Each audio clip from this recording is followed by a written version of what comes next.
Warning. This podcast may contain spoilers from whatever TV show or movie is mentioned. Please listen at your own discretion. Welcome to Viewers Anonymous.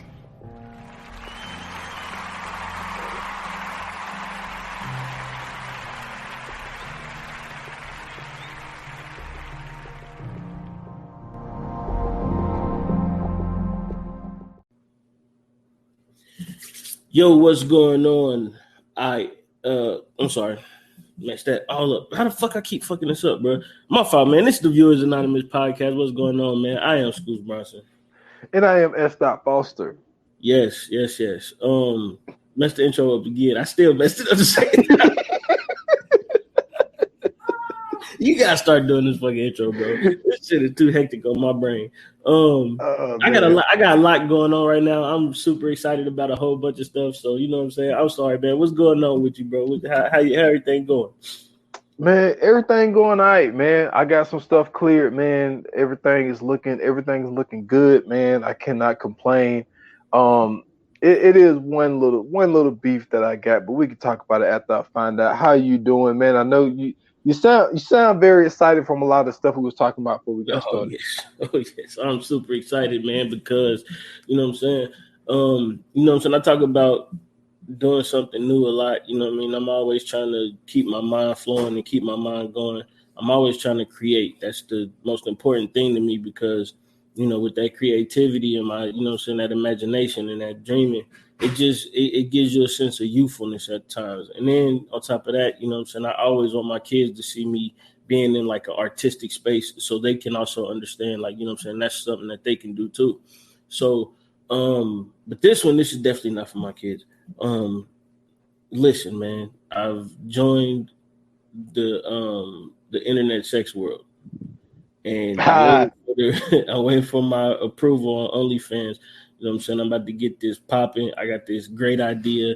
You know what I'm saying? I've been talking to a few people here and there.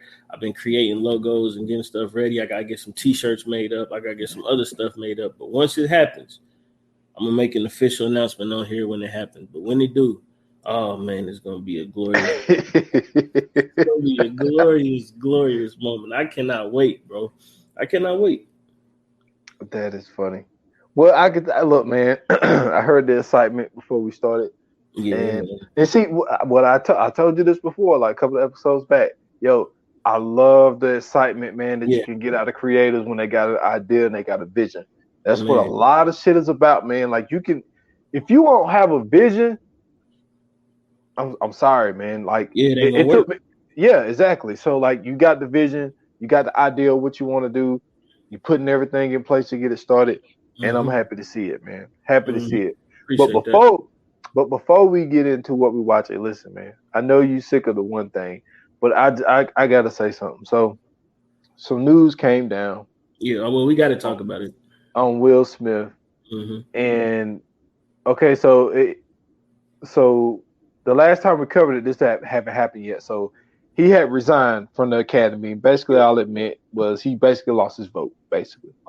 So that's where it was.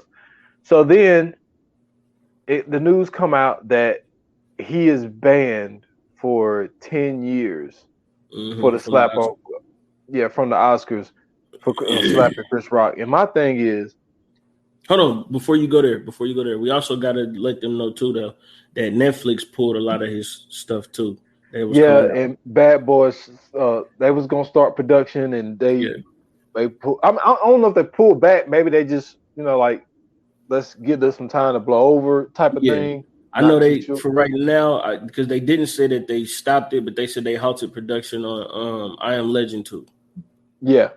So I heard that as well, and which I don't think any of that really is necessary. I mean, like, look, we both agreed that we thought that it was a bad move.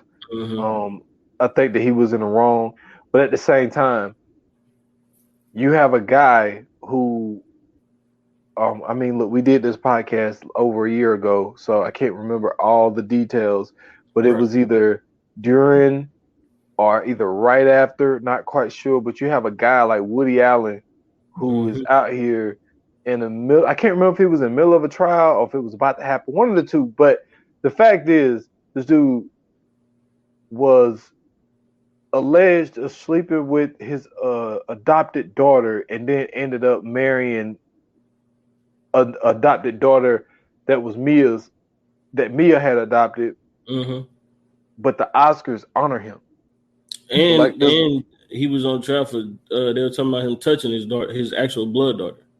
Yeah, but he gets honored, and this dude slaps a person. Same thing for Harvey Weinstein, and I forgot what's his name, Roman Polanski. That motherfucker jetted off into another country. Yeah, you know what I'm saying? And it's just like, I know you don't want to promote violence, and yeah, he talked vulgar and all this type of shit, but like, really, like, you're gonna ban this dude, but these people got free reign to so, and it's one of those things where even, I mean, it's with all large institutions, man. Like, even like with the NFL, you know, you don't never want to compare situations like I just did, which is dangerous. But I'm just saying that you have a guy like Deshaun Watson who can get the largest deal of any quarterback in NFL history with alleged, let me say that, all alleged, but he also got off all criminal charges. But you have a guy who didn't do any criminal thing, but just stood up against police brutality. But he can't get a shot.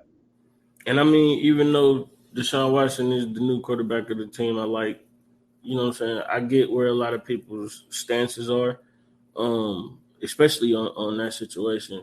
You know what I'm saying? And they bring up that number a lot too, 22 civil suits. But for me, man, I mean, the same thing. I'm with you. Like, hell, Ben Roethlisberger had 2 rape charges against him. Yeah.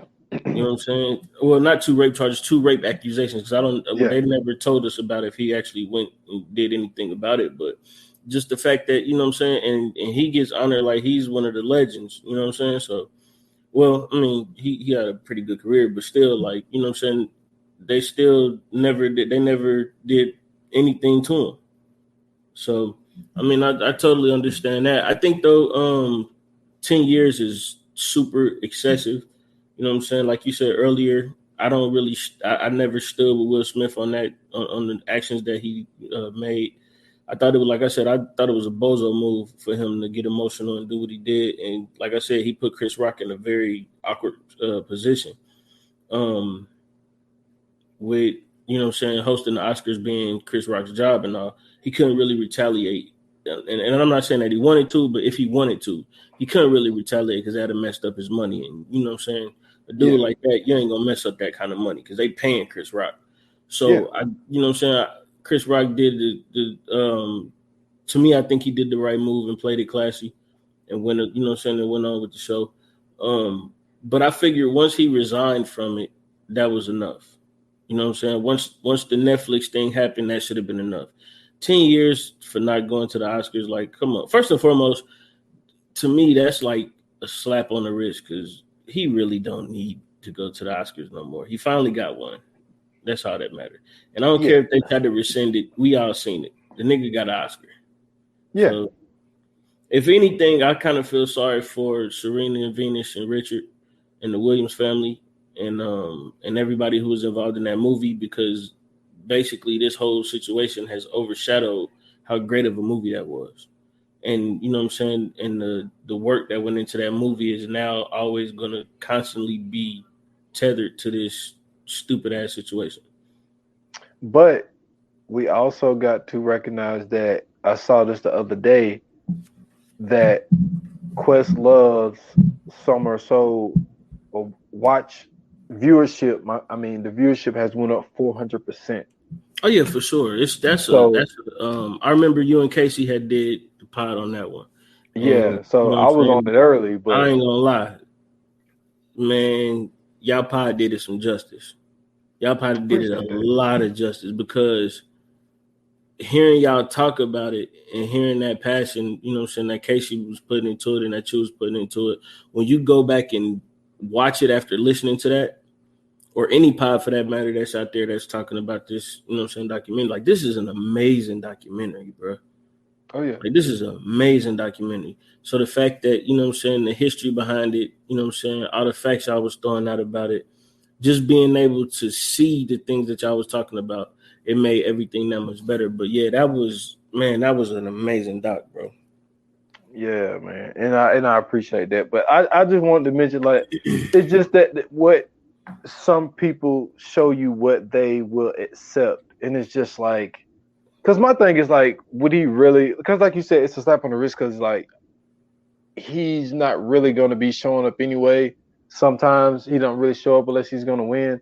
Exactly. But then it's also like, yeah, but look at the stuff that y'all deemed was okay, and y'all are saying that this slap is worse than this man who has all of these accusations of touching on these kids and shit. I mean, shit. And not only they was giving R. Kelly hella Grammys until, you know what I'm saying, the recent situation. So I mean, we can't really expect too much, you know what I'm saying, moral high ground from them.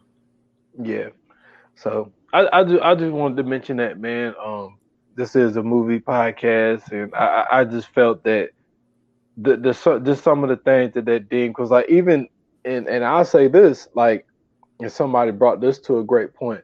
They was talking about when they boycotted like 4 years ago, whatever it was, and they was the whole thing of Oscar So White, and there was like, I think there was only 4 black winners.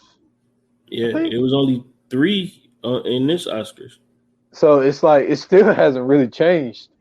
You know what I'm saying? Yeah. Like, there's still a lot of projects that still aren't getting enough shine.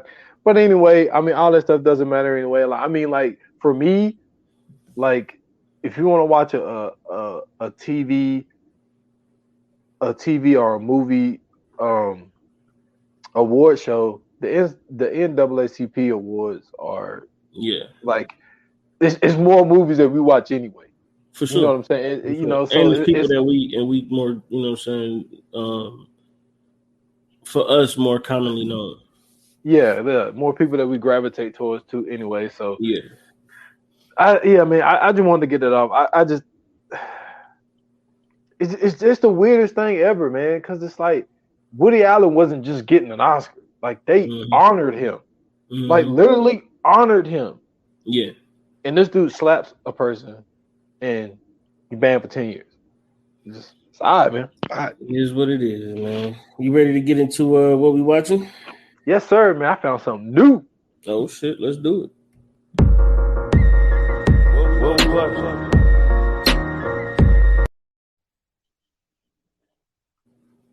So, man, what you got? Well, I started 2 things, but I'll say the other one for next week because I'm still, you know what I'm saying, I'm on like 2 episodes in. So I finished a show. It's an AMC show. It's 6 episodes, a show that I came across. I kept seeing it being promoted, and I was like, man, you know, I'm gonna give it a shot. This is an AMC show called Ragdoll, and it's really got that BBC type of vibe going because, you know, it's filmed over in the UK. But basically what it is, it's called Ragdoll because there's a ragdoll killer. And like, it started out where this guy, they found this body, right? And it's hanging from the ceiling. But this is the thing. The right leg is a black person's leg. The other leg is a white person's leg. The right arm is like an Asian person's arm. And the only thing that's original is the torso because it got somebody else's head on it. So they sewed all these different body parts on the one body, shit. Right? And so they're looking for this guy, and the guy ends up sending the police a fucking list with 5 names on it, right? And saying this they kill list. So now these cops are trying to prevent these people from being killed, but they end up luring them right where the killer want them to be anyway, and they end up killing them in the police custody. Like, and then the last person on the list is actually a cop, but he got some mental health shit going on, so he's on the edge with some shit. Like, man, it's really, really a good show if you like those psychological shows, man, where the killer is really fucking them up, cause like it's and then it's one of those shows where you have to pay attention because like there was one scene where they went to the like one of the people that was on the list. They went to the guy's house and he's getting his daughter ready for school, and the little girl put a book bag down, and then she goes back and she put a book bag down by the door. Then she goes back in the house. They hear the bus outside. She goes, book bag gone. So then they take the guy and they have him in the police car, you know, to protect him because he's on the list because he's next on the list, and then they create this diversion. And so then the dude looked down and he sees his daughter bag.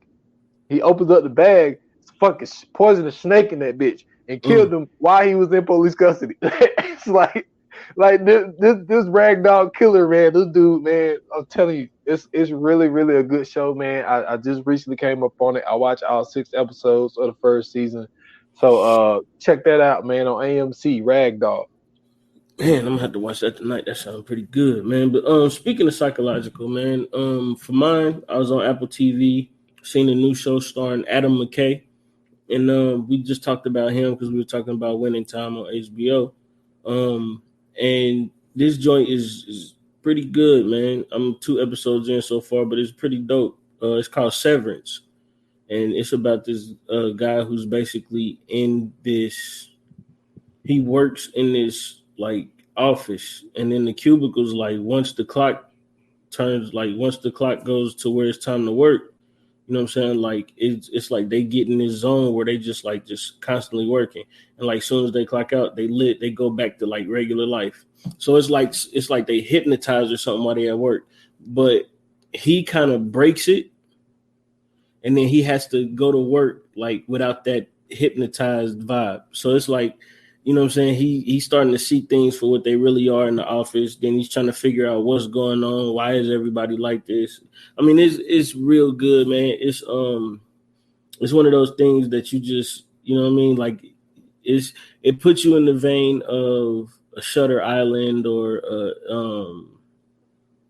Inception or something like that. And to me, the best way I can describe it is like The Office meets The Matrix, if that makes any sense. But it's pretty good though. It's not like, you know what I'm saying, it's nothing too, you know what I'm saying, like intellectual, and it's nothing too psychological, but it's just one of those things that just kind of make you think like, damn, you know, like when you go to work, you be so tuned in to work, you know what I mean, and you so caught up in just working, and everything becomes so routine, and then when you come home, it's like you really not doing anything. So it's like, it's one of those kind of things that kind of like sheds a little light on some stuff, and you know what I'm saying, in everyday life. But it's called Severance, and it's on Apple TV. Okay. Man, look, once I get, you know, everything in order that I'm working on, man, and start, you know, I promise you, I'm gonna get Apple Plus, man. I'm gonna get it, bro. It's so, man. When I tell you, Apple TV is so worth it, bro. Like, and the thing that I like, and this is what I was talking about on the last episode about how, you know what I'm saying, like each one of these, I think I said it last episode, maybe I said it the one before that, but you know how each one of these streaming services just has their own thing going on. And it's like Apple TV, man. When I tell you, bro, they bring it. It's like all Apple TV content. Like you can get channel, like you know how Amazon Prime Video, they got the channels you can get. Like you can get channels like how Amazon Prime Video does, but as far as like Apple TV, like you can, if you get the channels, cool, that's all right. But once you get to watching like their original content, bro, you're not gonna care about the channels on there no more. I guarantee you that. Yeah, man. They oh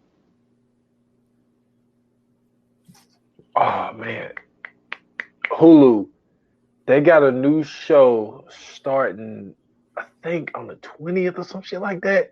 It got Andrew Garfield in it, and he's like this detective. And do it also have Robert Pattinson in it? Because I heard that they was working on something, that they supposed to be coming out with something together.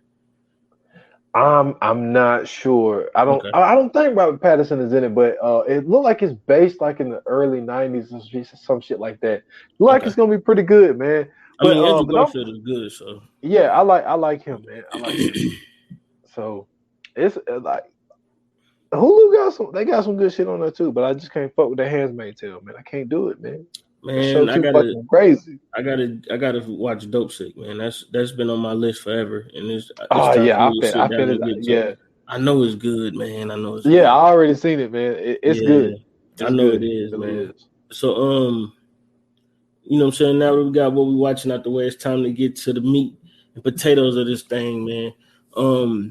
This is what everybody's been waiting on, you know what I'm saying? Listening to this episode, Snowfall, season 5, episode 8. So we was almost right. You know what I'm saying? We was I'm glad right. You said that shit. We was close. So close enough. That's the closest you're gonna get. We said we thought it was gonna be a dream. However, they was about as close to a dream as possibly could be. And that motherfucker Scully is a son of a bitch, man. When I tell you that dude is sick.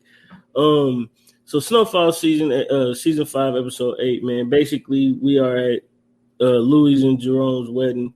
And you know what I'm saying, it's during the whole process. We get to see them, you know what I'm saying, tie the knot and celebrate. But before that, Louis meets with Teddy. And basically, she's talking to Teddy about, you know what I'm saying, dealing directly with Teddy instead of Franklin. So we have that as well. But in the process of them getting married, during the celebration and everything else, they have this chocolate fountain. And in that chocolate fountain, my man Scully decides to spike it with Lord knows what. I think. I said it was acid with PCP. Yeah, I was about to say. I thought it was LSD. LSD, no. What's that shit they used to take back in the 80s? PCP. PCP, yeah. So acid and PCP. Now, it makes sense as to why they were acting the way they were acting, because these mofos was tripping. And the word tripping is literally what exactly they were doing. They were tripping on acid. And you probably have one of Damson Idris' top 3 performances in this whole collective in this episode. I agree. I really think he showed his ass and showed his skills in this one. So what are your thoughts, man? What are your reactions to this episode? Let's go. First and foremost, he earned an Emmy right there off of episode 8. I agree. Let me get that out the way. But a lot of things happen, and I think for people who aren't familiar with PCP, like it's a dream, not a dream, but it is a drug that will make you hallucinate.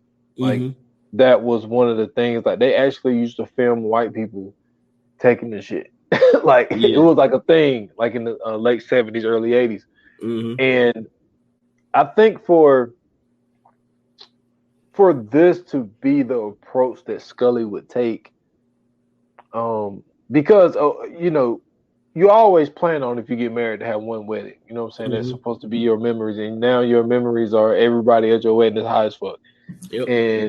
And I'm gonna get into Franklin a little later in the podcast. I think there's a lot to dissect there, but when it comes to Louis meeting with Teddy and not having Teddy's new number, so she had to get in touch with Oso.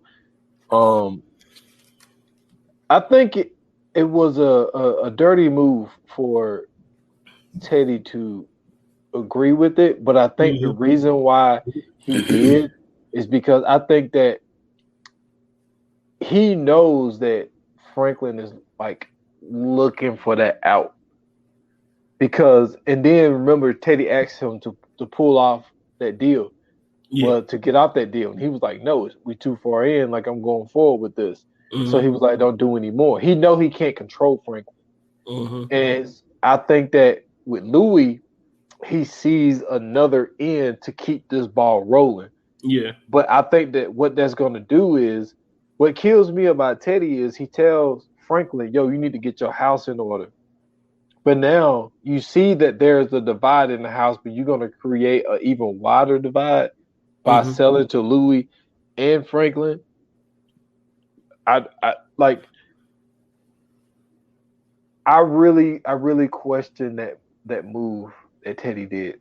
I don't think that that's a smart move, because with Franklin being as calculated as he is, and like you said, both of them really being like two sides of the same coin, I think that he should be. I think Teddy's a very smart guy, but I just don't think that this is a smart move to do. Like, what do you think? I just don't think it's a very smart move. I'm glad you asked. Shout out to D-Lay. Okay, so I agree with you that it's not a smart move. And I agree with you that, you know what I'm saying, it's a little funny the way that he went about it. But I think that he's doing it because, remember, earlier in the season, Oso told him, can't trust nobody. Also, Teddy also told him, can't trust nobody. This is Teddy's way of showing Franklin, listen, I'm trying to tell you what's going on here. You don't want to listen. You want to do things your way. You want to go about things your way. This is what ends up happening. This is how it works. And I think that he's doing this to show Franklin, hey, I'm trying to tell you I'm right. You need to follow my instructions bit by bit, because if you don't, then everything is going to fall apart. And I don't think that it's going to work. I think that it's going to backfire on Teddy, and I think it's also going to backfire on Louis. Because remember, it was a nice little minute. It was a nice damn, I can't talk. It was a nice little moment where Louis and Jerome were talking, and Jerome said, hey, listen, I don't want to go to war with my blood. Mm-hmm. So I think that it's a little different, you know what I'm saying, with the move that he's making. I think he's touching a little too close to home on this one. I agree with you. And also the way that they answered it is a little, I don't know if there's so much going on, and the only way that they could squeeze it in the writing is to do it this way. Obviously, I guess the Little Rock thing is working because they showed up and they blinging. So apparently they must be making money in Little Rock, and that was the only way that they can write it in, by just having them come to the wedding and somebody make a comment about their earrings and how they shining and all this. I guess that was the only way they could squeeze it in. But so apparently the Little Rock thing must be doing okay. I'm not gonna say it's very successful. Let's just say okay, because they looked like they wasn't really making a lot of money. And maybe if you bringing in a little bit more cheese, so you can shine a little bit, that don't mean they balling. Right. Maybe they just doing better than what they were. But well, I mean, if you really think about it, I mean, technically they kind of are, because I mean they got to be like the only motherfuckers in Arkansas with the shit at this point. Nah. Well, I'm saying as far as the Chamber brothers are from Arkansas, right, but they but from there, but they didn't really start making money until they went to Detroit. So never mind. Okay, so I'm saying, like, just as far as the show goes, you know what I'm saying, like they got to be, and I'm not saying they are. I'm just saying, like, amongst the motherfuckers in Arkansas, they have a direct connect to a motherfucker that also has a direct connect to the CIA. So they got to be doing pretty good. Yeah. True. They got to be doing pretty good. Yeah, I just, man, the whole thing. I mean, but they country too, bro. So you can't expect too much from them. Exactly. So I just thought that was, I guess that was the only way they could really squeeze it in, man. Yeah. But I don't know, man. I just don't like it. I just feel like, now I feel what you're saying, that this is a message to Franklin. I'm like, yo, if you're not doing what I say, then I'm gonna do things like this, because you, in his eyes, you wilding, but he's just really protecting himself and giving himself an out just in case this shit don't work. But and Franklin ain't the only one wilding. Teddy is also wilding. Yeah. Did you see who was in the car with him? Talking about later in the show? With old man, come on, bro. What we doing here? Man, you knew that was gonna happen, man. What we doing here, man? What we doing? Come on, man. We knew this. We knew this was gonna happen, man. You dealing with the freak nasty nurse, man? The freak nasty who can't even stay off the walkie because she, you know what I'm saying? Yeah. Come on, man. Hey. She moaning on the walkie, bro. On the walkie, yo. She done found out that she done snooped in your shit. She done did all kind of shit, and you just riding along with, nah, man. Something ain't right. Yeah, so well, I don't know, man. I think she really fucked with him. I don't think that she's gonna betray him or anything like that. It's just the fact that, like, yo, this girl is a straight up freak, yo. Like, but that might be just what the doctor ordered for Teddy, man. You know what I'm saying? We haven't seen Teddy. We haven't seen Teddy with a woman, man, since he left his ex-wife. Yeah. You know what I'm saying? So hey, let him do his thing. That is true. But you know, as far as the wedding and Scully pulling what he pulled, like that was, dude, that is a dirty move, man. Because now they're not thinking about it right now because, like, well, everybody's high as fuck. But like later on, you're gonna be like, yo, like our whole wedding. Now, the thing is, and also you gotta consider this: some of the people might be searching for that high again. You know what I'm saying? That could fuck some people up that went to that thing. And then you gotta think about the guy, Franklin don't do any drugs and he don't drink. So, and he ate shit. He was killing them strawberries. He was killing them things. He was killing them things, bro. And so, fuck it, man. Let's get into the shits. Franklin is killing them shits, right? And so he starts feeling weird. But before he started feeling weird, while he was feeling weird, you know, he had the conversation, you know, with a few people. It was just funny to see him like acting funny, like when he was talking to the people from Little Rock, and he was just like, "Well, y'all shining, right?" He was just so funny. Wait a minute. So I don't know if it's me, but when we get to the part where he's actually tripping and he talked to Sissy, I gotta point something out. But go ahead. I gotta point something out though. And so and I know Sissy was looking at him like, yo, like she couldn't put a finger on it. She was like, yo, you acting kind of weird, but I can't really understand, because then she started feeling it. You know what I'm saying? So then, like, you know, V, like I mentioned earlier, V, she ended up leaving early because she wanted to go lay down. And, you know, like, I didn't say that. This was when we were talking before the podcast. So, because what we was talking about before we started the podcast was V. So we're gonna go ahead and get into the other thing that she did. But at the wedding, she left saying that, you know, she was gonna go lay down or whatnot. She told Franklin, "I love you," gave him a kiss, all this type of shit, right? So V leaves and she go meets up with Kane. So she go meets up with Kane, and she asked, "Can I sit down?" So she go sit down, and she was like, "Yo, I'm V, and Franklin is my ex-boyfriend, but I'm pregnant with his baby. I want to know that I'm okay." And she was like, "Well, you must have heard the news. We already made a deal. Everything is good." And she was like, "I have heard that from Franklin. I wanted to hear it from you." So he was like, "Look, you ain't got to worry about nothing, baby girl. Like, everything is all good and all this type shit."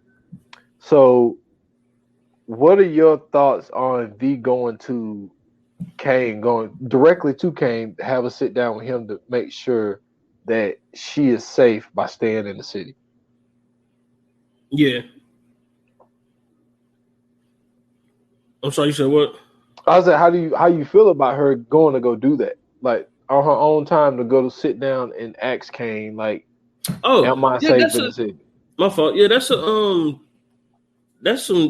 was, to me, man, that was a dirtbag move on her part. And it was super ill-advised. I know that, you know what I'm saying, the situation, or the conversation that she had with Sissy,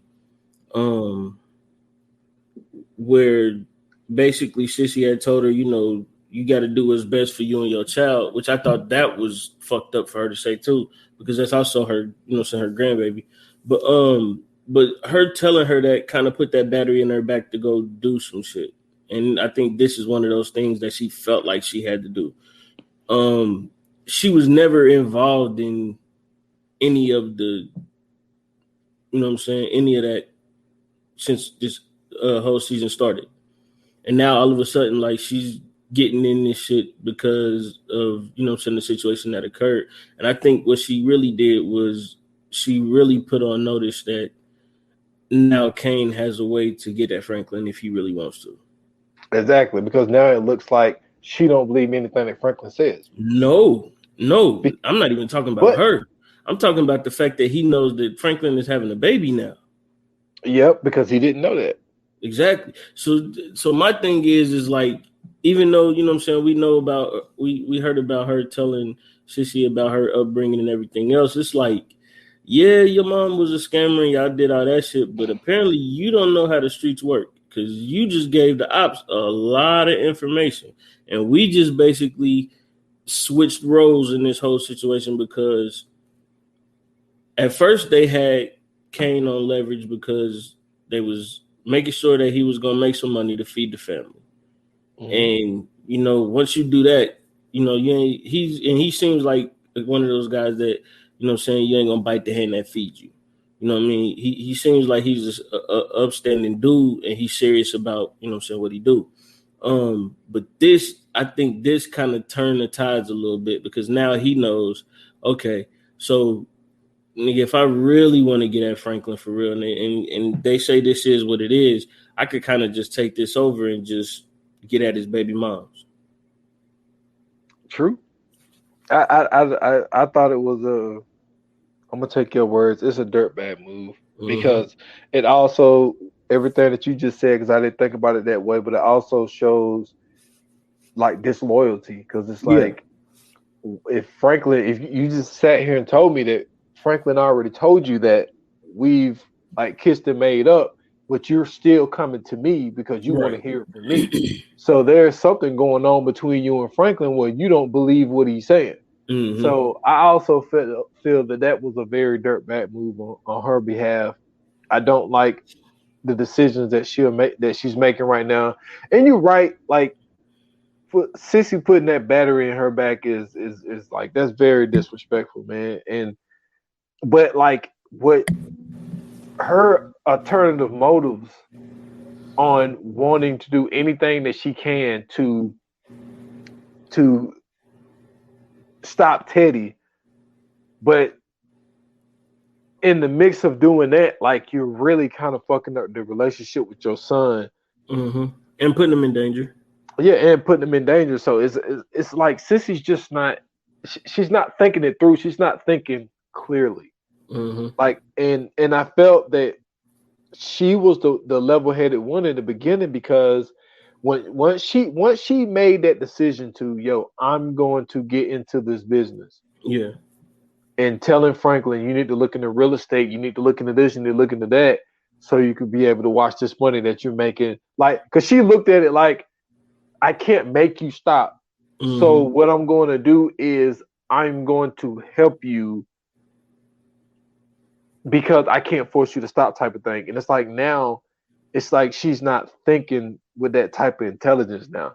And then for old dude, because she sat down with old dude and he asked, do you have any recordings for me? And she's like, no, I told you I'm not going to record my son. Now he just shows up at the goddamn wedding. But this is my thing though. Who got the bug? Because they done went way back to like season 3 and brought old white dude back. And he was out in the van listening. So did he have someone on the inside? Or was the Latino guy was the one that had the bug on him? I think it was the Latino dude, since he was there. But also,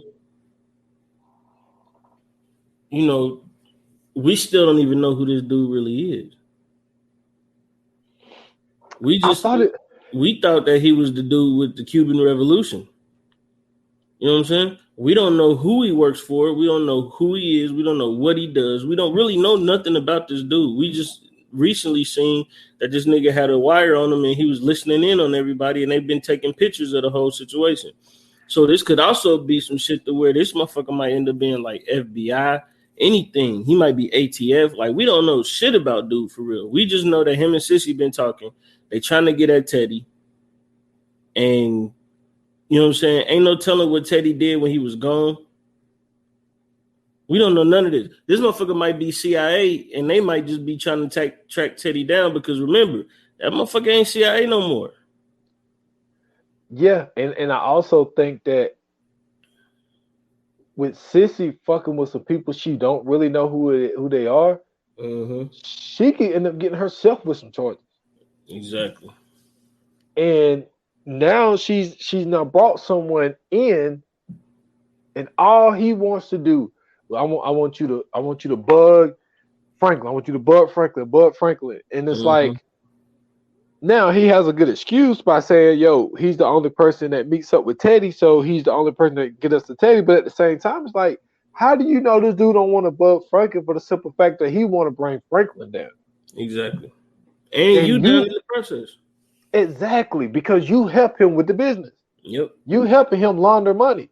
You know what I'm saying? So I'm with you. I would never wish this on Sissy, but now with the old white dude coming back into the picture, and he's out in the van listening, and it's like, yo, Sissy, what in the fuck did you get yourself into? Yeah, I really did not see that coming. Well, this is the interesting thing, right? So you showed, you tagged me in a post that said that next season is going to be their last and final season. Yeah. So this just may be the beginning of a downfall, and all next season we just gonna start seeing the downfall of the Saint Dynasty. Yeah, because at the end of the day, there aren't a lot of successful, like, big time drug dealers that make it to the point of where there's no time given. Because even when you look at the stories of the people who ended up getting out, they still had to serve time. You know what I'm saying? Like, even a guy like Frank Lucas, like, even though he was facing like fucking like 75 years or some shit, he ended up doing like 20 or some shit like that. But even when he got out, he had nothing. You know what I'm saying? So, and the thing about them saying that this is the final season coming up this next season, like, I believe that this is going to be literally the best season because they don't have to hold anything back now. Yep. And they have to close every door. Because, see, sometimes when you don't get renewed, a lot of the time you already put down what you put down.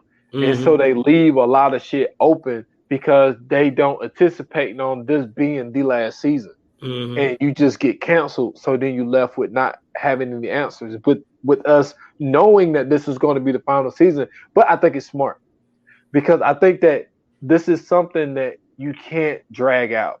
Right. And so, like, even though I'm going to hate to see the show end, but I'm going to love to see it end this way for the simple fact of we know, like, this is it. You know, they did the same thing with Ozark. Like, these next 6 episodes that's going to come out, these motherfuckers going to be crazy because they know that this was the last season going into it. So, yeah, I think you're right, man. I think we're going to see the downfall. A lot of these stories, when it comes to these big drug dealers, especially back in the 80s and shit, where we seeing a high price lifestyle, we're seeing the nice cars, nice houses, jewelry, all of this shit, Versace, fucking, that's all damn Jerome wears now. We're gonna see that downfall, but I think that this is the beginning of it. I think it was very interesting that they brought that white guy back, and they also showed that one agent that ended up getting killed, the girl agent that went up missing. And so I thought that was smart. But I did see there ain't a lot of people that agree though, because I did see someone posted something saying that Tyler Perry must have did this episode. Like, some people didn't like this episode. A lot of people, yeah, you're right. A lot of people wouldn't mess with this episode. But I fuck with it though, man, because Franklin to put on the one man show that he ended up putting on in the middle of this was phenomenal work. And I think that what they was able to do with him playing these thoughts out that been in his mind, but I think that what Franklin was trying to do is I think that he tried to outsmart himself and be like, even though these thoughts was lingering in the back of his mind, I think he always felt that he could overcome it. Yeah. But being on PCP and those thoughts that he blocked was being played out on, you're responsible for the death of your father. Mm-hmm. You are responsible for killing Rob.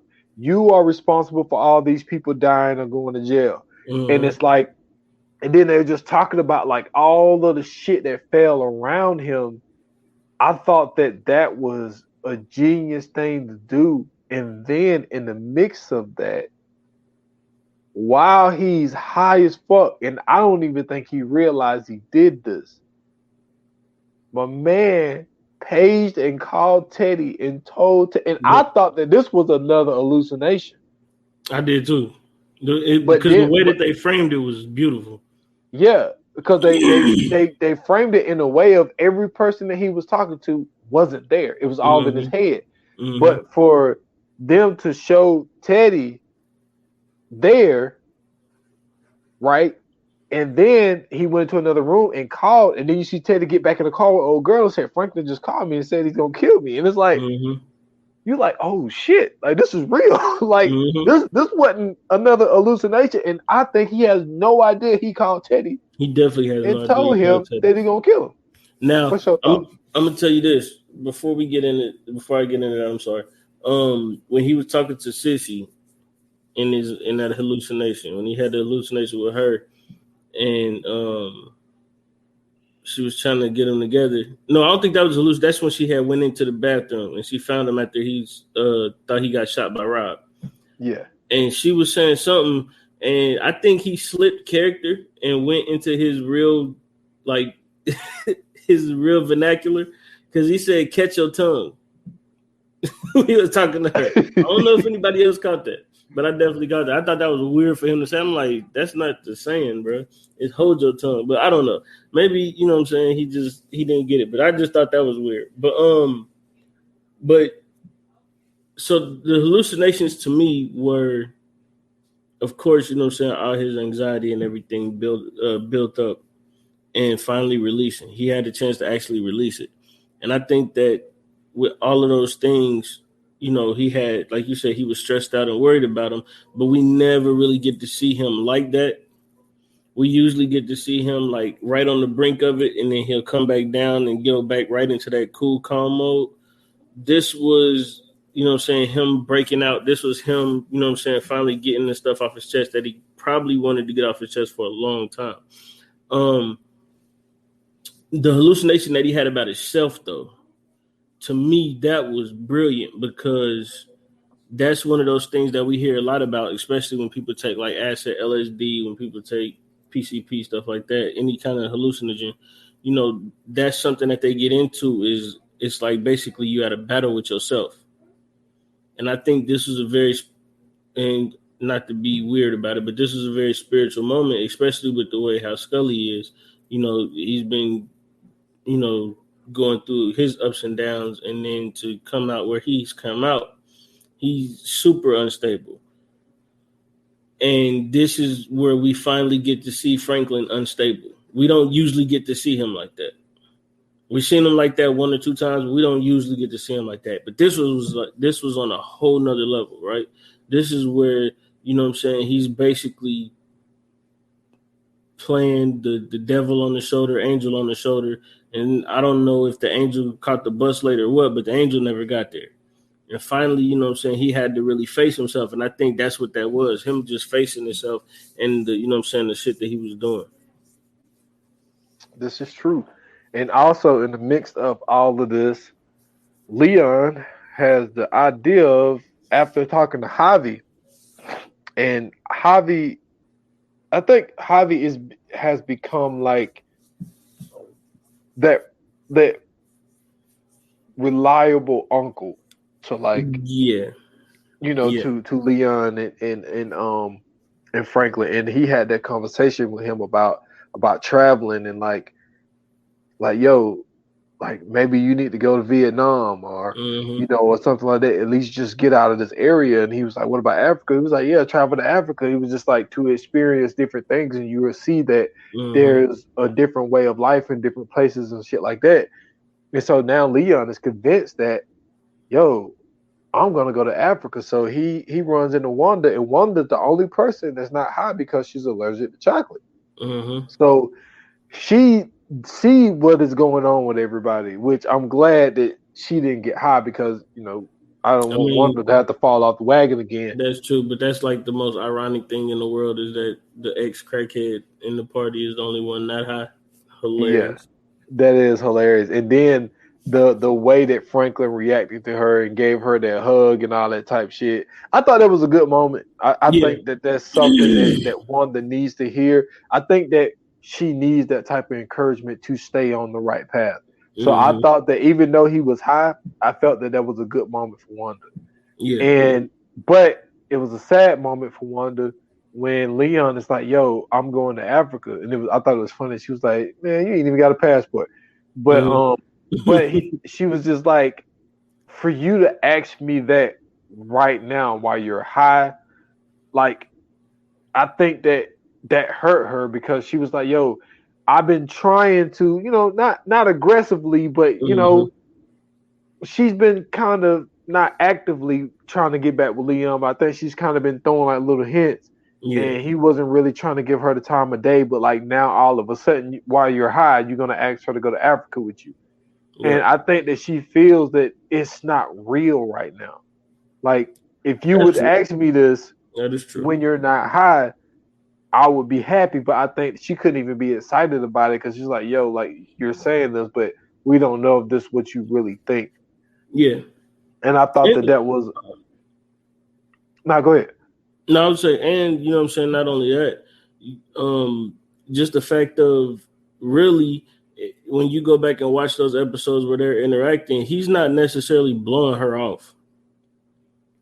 You know what I'm saying? Like he still has that, like, if anything, this was just a culmination of his feelings towards her. He's always still felt the way he's felt about her. You know what I'm saying? Like when she came back and she lost the phone operator job, and you know what I'm saying, he was telling her like, yo, you know what I'm saying, if it was a different circumstance, I would have you around, but I can't risk you falling, you know what I'm saying, back off and, you know what I'm saying, doing something stupid because, you know what I'm saying, you could tell like he hated to see her that way. You know what I'm saying? So for the fact that he's finally seeing her come back around and she's doing everything she's supposed to be doing, you know what I'm saying, she looking healthier and looking better, he's looking at her like, yo, you know what I'm saying, maybe this is time. Maybe I should go to Africa and take her and, you know what I'm saying, let's explore some things and do things. So, yeah, I mean, I think that I understand how she feels, but I think that was like really a pure intention. It just came out when he wasn't ready for it to come out. True. And so Sissy had ended up, running up on dude. And, but Sissy was, she was high as well. And dude tried to play it off like, y'all don't know what's going on. And I thought it was funny seeing Oso rolling around in the grass. That shit was hilarious. And his girl, Abby, was dancing. That was fucking funny. But I bring up Sissy because Sissy, was going off on dude. And Leon's like, yo, why don't you just go to my car and just lay down and kind of sleep it off. So when Franklin finally calms down a little bit, not as high as he was, and he's talking to Leon, and I think that battle with himself actually got him to see. And so he's telling Leon, like, yo, I see why you got out the game. Yeah. And he was just like, man, I just want to let you know, I'm with you. I love you. All this type of shit like that, and telling him that you are a great dude, and and all this type of shit. Right. And so I thought that was a good moment that he shared with him, because I think what Franklin realized with that battle within himself, that he has been selfish in all of the shit that he's been doing. And I think that he realized that maybe I haven't been as good to Leon as I should have. And so within trying to fix that stuff with Leon, he's like, yo, I have to fix some shit with Louis. Right. So he goes up to Louis and Jerome at dancing, like, yo, can I cut in? And so he has the conversation with Louis about how things been going, how he's apologized, said, I've always loved you ever since I was a little kid, all this type shit. I should have treated you more like a partner. And he was like, there's still time for that. And she was like, nah, it's too late for that. And so then she basically, saying that she's doing what's best for her and her family, gave him a kiss, and then walked off. Your thoughts, man? And I honestly don't know what to think about that one, because that one needed a little bit more for me. You know what I mean? Because it was so much going on at the beginning for that to happen toward the end of it. It just seemed like it wasn't a short thing. You know what I'm saying? It didn't seem like too much of a short thing. And then, like, with everything that was going on with them being high and everything else like that, because everybody was high. So, like, was that real feelings, or was that still, like, one of those coming down off the high things? You know what I'm saying? Yeah. I think everybody was starting to come down at that point except Wanda. Yeah, and that's what I'm saying. So, like, for me, it's just I'm not really sure. I feel you, but I do think that what he was saying was. I mean, I hear what you're saying. I personally think it was real for the simple fact of with her making the moves behind his back that she did, and with him going to Leon and saying what he said, going to her and saying what he said, I think that Louis has reached her breaking point of like, yo, we have to pull away from Franklin, because I think that she wants to be a boss and she wants to be appreciated as a boss. And I think Franklin realized, like, I have been a dictator in this thing. And I haven't taken everybody's ideas. I haven't really listened to everybody, because I feel like basically my way or the highway type of thing. Right. And he hasn't been running it as, a business with a CEO and a district manager and all this type of shit. It's just kind of like, I'm the CEO and all y'all motherfuckers are my employees. Right. And I think that with him battling with himself, I think he realized that. And then once he came down, he was like, yo, I have to make up with these people. So I think it was a real moment after coming down, after the high. I personally think that it was a real moment. It's just going to be interesting to see how Franklin's going to react. But what's going to be difficult is the fact that I know you have.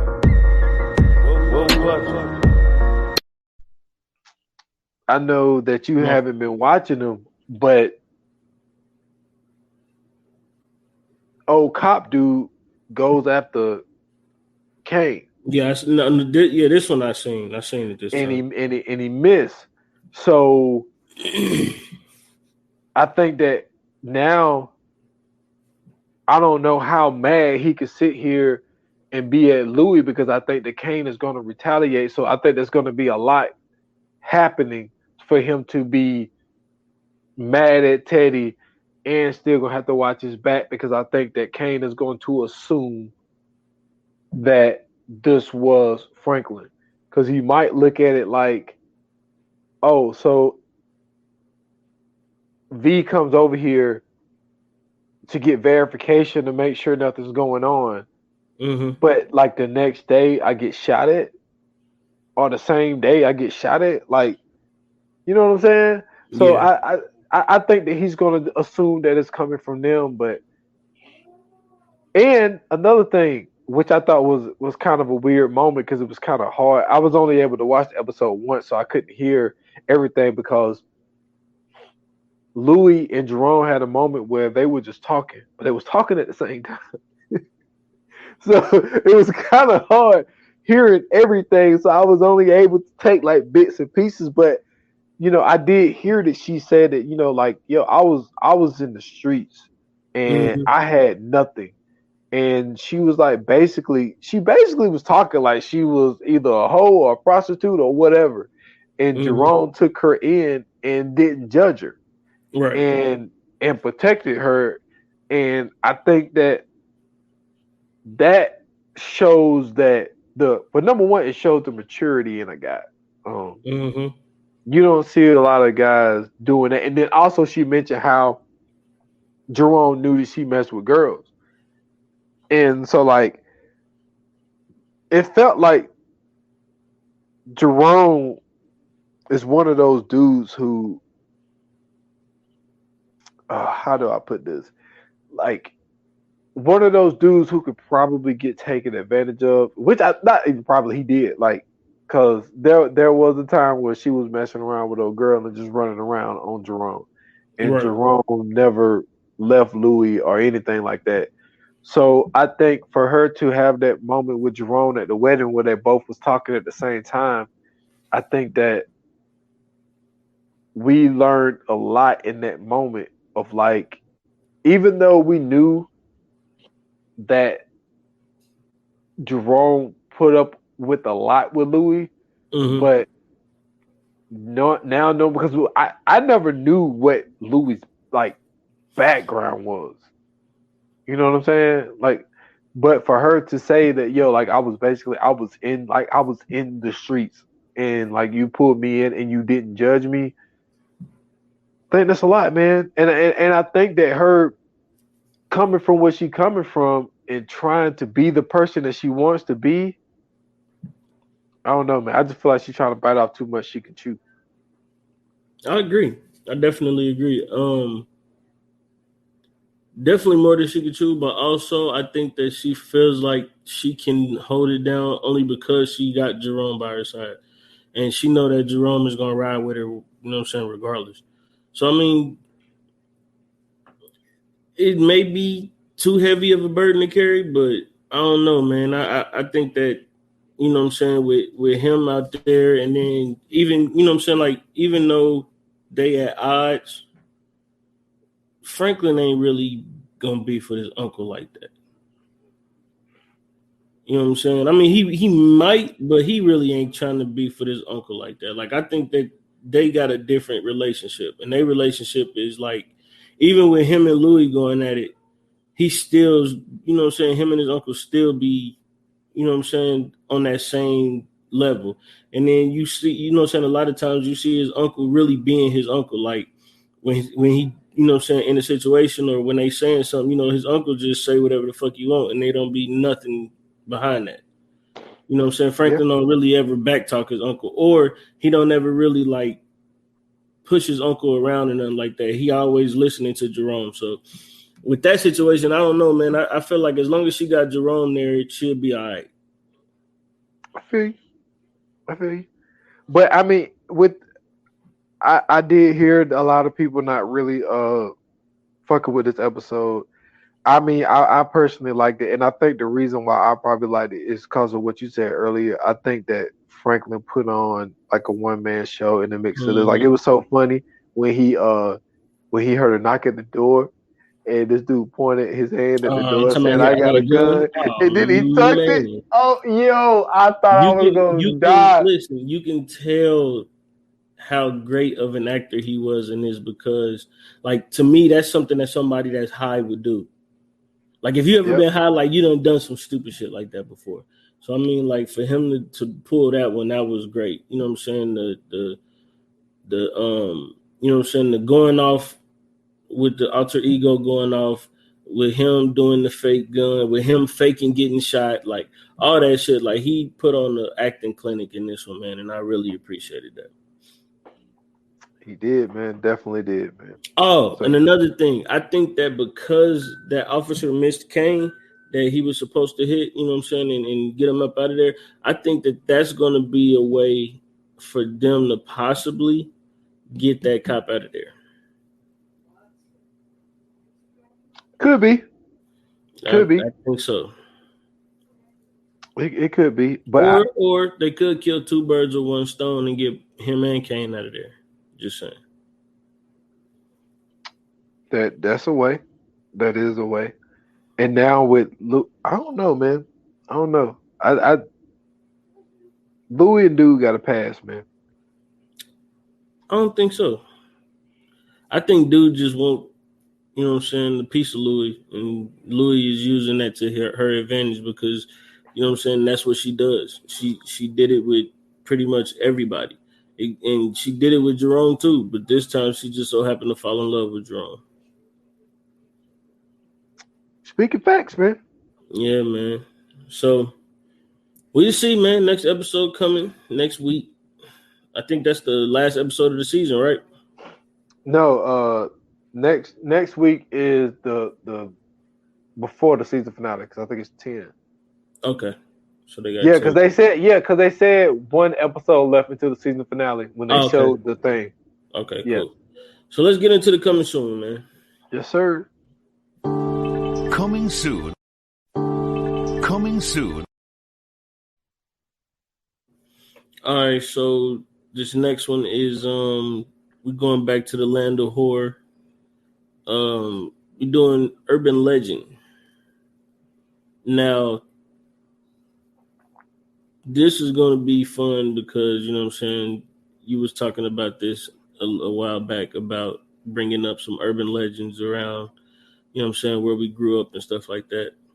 And I want to wait for the pod, but I'm not going to wait for the pod because I'm going to bring it back up on the pod. But I'm going to tell the story about the butt naked man.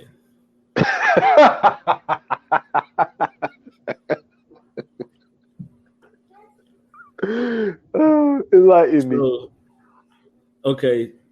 Well, I don't want to elaborate too much, but okay, so like, you know, in every hood, you know what I'm saying, like every neighborhood, it's always a story about how like it's a killer, especially like in the 90s, it was like a killer or something going around, or like you couldn't do such and such at night because the gangs or something like that. So in our neighborhood, when I was a kid, because I used to live in the same neighborhood as my cousins. So in my neighborhood, when I was a kid, it was this story that, you know what I'm saying, I don't know who told us this story, and I don't know how we ended up hearing this story, but it was this rumor going around, which now has to me become the urban legend because I bring this up all the time with people who, you know what I'm saying, like grew up around that time, and they all got the same story. But basically, it was this dude that used to run around ass naked in a trench coat and kill little kids. Yo, what the fuck is going on? Now, there's no evidence to back this up. There's no stories or any of that. That's why I said this is an urban legend, because there's no stories or any of that. But everybody in the hood know where I'm from. A lot of niggas in the hood know about the butt naked man. And they said this nigga would run around in the trench coat. Like, do you remember when you was a kid, like everybody used to stay out like when it was dark. Mm-hmm. So, you know what I'm saying, we would do shit like nigga knocking, we would do shit like, you know what I'm saying, playing hide and go get, like all the shit we wasn't supposed to be doing. Yeah. So basically this story, I don't know how this story came up. Once again, I still don't remember where this came from. I don't have the origin of this story, but there was this dude who used to run around in a trench coat, butt naked, and kill kids because they was outside late. And supposedly something was wrong with him, but he used to kill kids. And people used to start calling this nigga the butt naked man. And he would flash people too. So I'm gonna further elaborate on this story. Oh my god! You know what I'm saying, when next episode, because I'm gonna ask around and figure out where I'm gonna try to ask around and figure out where the fuck this story come from. But I'm not the only one that remembers this story. Like nigga, we used to talk about it. Like niggas used to not go too far away from your house. Like when it got dark, used to go to your house and be in front, like in the front yard, or be in the street in front of your house. You never venture any further because you were scared that the butt naked man was gonna get you. Yo, I cannot wait to hear this shit. Y'all was wild in dating, but y'all was wild. This hey, man, butt naked man. Listen, man, it was all kind of shit going on in the hoods in Dayton, bro. But that was one I vividly remember. Like, just hearing that shit, like, wait a minute, it's a nigga butt naked in the trench coat killing niggas. What? Why? Oh, Like, nigga, put some pants on if you gonna kill me, bro. Yeah. I think I was more so scared that it was a nigga running around in a trench coat naked than I was scared of like getting killed. Cause like getting killed, anything you could get killed by anything, right? Like you walk across the street, get hit by a car, get killed. But nigga, you don't want to die by a nigga in a trench coat butt naked. You know what I'm saying? Like, that's not the way you want to go out. You don't want to be like, man, how that nigga died, man? Butt naked man got him. You don't want to. Yeah, I go a little bit more into the story next week, man. Oh shit, it's gonna be a fun one. So oh man, y'all stay tuned, man. Y'all get ready. That one's coming. Make sure you know what I'm saying. Y'all catch up with Snowfall. Come back, listen to this episode, or listen to the episode first, then go watch Snowfall. Tell us what you thought about the episode. We would really like to hear about that. What are some of your theories? What are some of you guys' opinions? And to do that, you can go to Instagram and Twitter. Hit us up at View9Pod. You can also go to Facebook at VA Pod Watch Group. Also, check me out, man. Go to Twitter at Scoots Bronson. And if you want to follow me everywhere else, my link tree is in this Twitter bio, so you can click that and you can find everything. Including my OnlyFans. Yes, sir. Y'all can find me at S.Foster8 on Instagram and Twitter. At 28 minutes or less pod on IG. 28 minutes or less on all major platforms. Last episode 80. What Carter lost. You know, I spoke about the Carter Cowboys out of Dallas, Texas, and the downfall that occurred down there. So go check out that episode on all major platforms, man. For sure, man. And it's greatly appreciated with all the support that you guys give us. We love it. You know what I'm saying? We look forward to hearing from you guys anytime you guys drop any kind of feedback on this. But until next time, man, like they say in Hollywood, that's a wrap. Cut.